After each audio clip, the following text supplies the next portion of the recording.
पिछले दिनों मुझे 2 रिसर्च पेपर्स पढ़ने का अवसर मिला। दोनों ही रिसर्च पेपर्स में भारत सरकार के आंकड़ों का उपयोग किया गया है।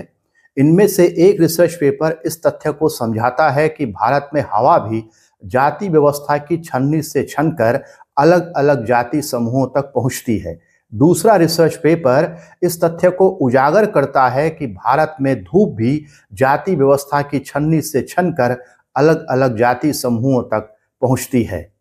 तुलनात्मक रूप से किसे प्रदूषित हवा अधिक मिलेगी या जाति व्यवस्था की सीढ़ी पर उसके जन्म से भी तय हो रहा है। इसी प्रकार हीट वेव्स तुलनात्मक रूप से किसको अधिक जलाएगी, एक सीमा तक ये परिघटना भी जाति व्यवस्था के द्वारा नियंत्रित होती है। अभी कुछ दिन पहले द वायर पर प्रोफेसर अपूर्वानंद के साथ प्रोफेसर सतीश देशपांडे की एक बातचीत सुनी। उस बातचीत में प्रोफेसर देशपांडे ने जाति के संदर्भ में समाजशास्त्रीय दृष्टि से अनेक महत्वपूर्ण बातें कहीं।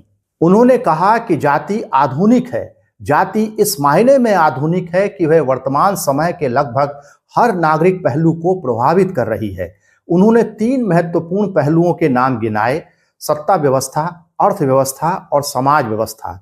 उन्होंने समझाया कि यदि भारत में इन तीनों सत्ताओं की व्याख्या करनी है तो इनके प्रचलित पैमानों के सहारे इन 3 सत्ताओं की व्याख्या नहीं की जा सकती।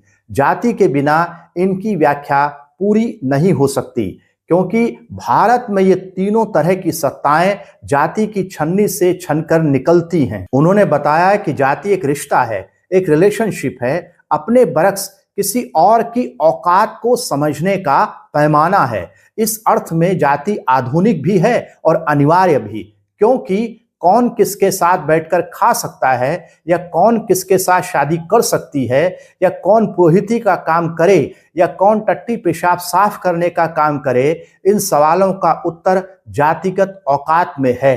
अपूर्वानंद के साथ बातचीत में सतीश देशपांडे ने कहा कि भारत में राजनीतिक सत्ता, अर्थव्यवस्था और सामाजिक व्यवस्था का हर पहलू जाति की छन्नी से छनकर आता है।